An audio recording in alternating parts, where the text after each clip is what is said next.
Okay, back up, sweetie. They take and you just have to drop it in to account for to bring yourself up to the correct level.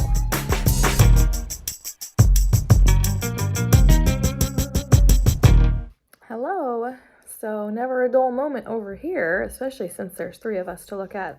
So the name of our little thing here is A1C times 3. So anyone that doesn't know, okay, back up, sweetie. A hemoglobin A1C is basically a blood test that they take, and you used to have to draw blood, and now it's really nice because they can actually just poke your finger. But it gives about a 3-month average of what your blood sugars are, what they have been over the last 3 months. Okay. She wanted to be a part of our video, which is fine, huh? Anyway, mine just went low, so I'm just treating a low so I can feel better, which is a daily thing that happens. Doesn't have to be a big deal. With hers sometimes, and especially when she was more recently diagnosed, it was quite scary. So she's so little, and the way that things affect her, it's tough. And it's crazy because she grows so much that every time she goes through a growth spurt, we have to readjust all of her correction factors, her carb ratios, everything to do with her bolus and her basal rates. They change. So as she grows, she starts requiring more insulin.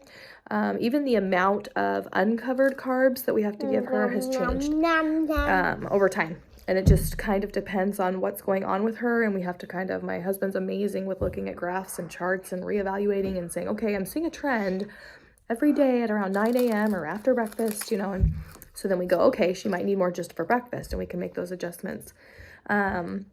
So yeah, it's definitely like a constant learning curve. We're always trying to figure stuff out, but we're thankful for all the tools that we have and all the knowledge that we have. So when I said uncovered carbs, what that is when you eat food, you have to figure out how many carbs you ate and how much insulin you need to take. And if your blood sugar's low, you have to subtract some of that, and those are uncovered. That's the amount of carbohydrates you need to give yourself that you're not going to give insulin to account for to bring yourself up to the correct level. Then the rest are covered, and what those do is you have to give insulin for it so you don't spike. So that's another problem that's really difficult, especially with little ones. For anyone in general who's a type 1 has had this problem, and they have to learn. But especially when they're little, they're low. It's scary. You're giving them food. It's not coming up. Sometimes there's even these what we call sticky lows, which means they're not coming up within 15 minutes. And if the number doesn't go up, if it like levels or if it's going down, then it's still scary. And so you're like, ah!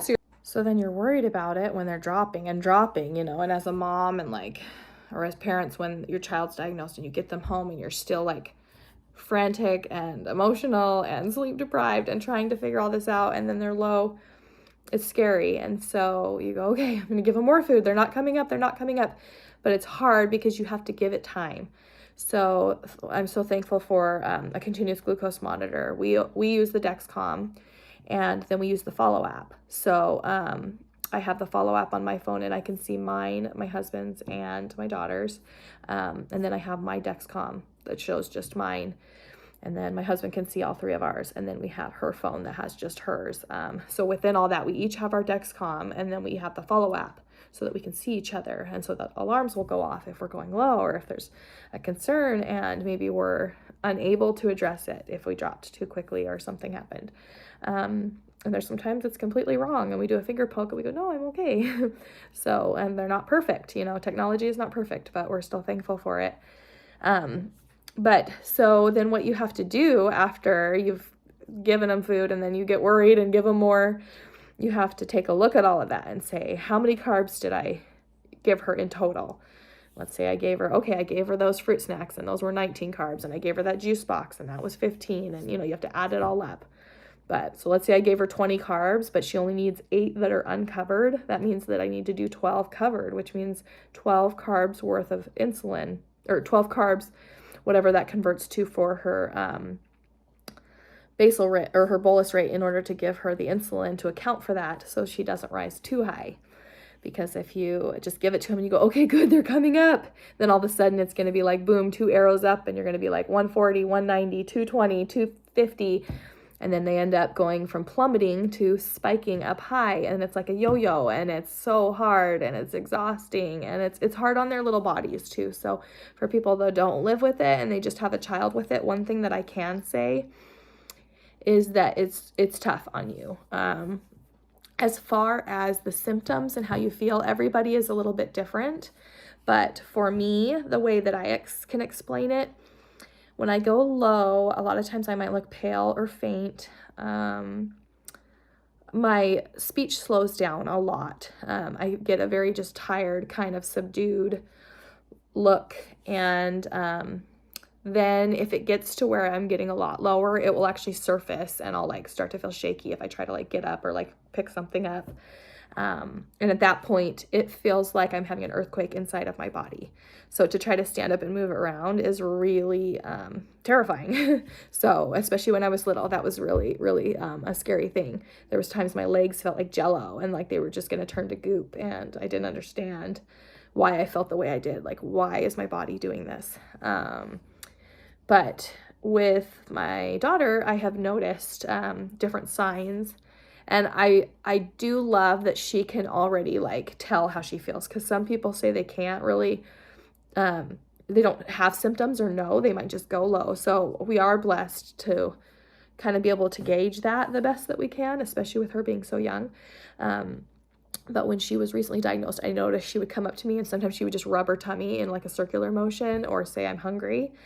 And I would look and I would be like, oh my gosh, she's like at 70 going down or 78 going down. And it was a good warning because she could sense how she was feeling, and I could get food into her before it got, to a lower or a scarier area, and catch it before alarms and things like that, to be able to catch it before it went low. We don't want it to go lower. We don't want it to be high. We want it to be at 110 is the target range. That's what our Tandem pump aims for. And so I love that. And then another thing that she will do is she's usually very happy.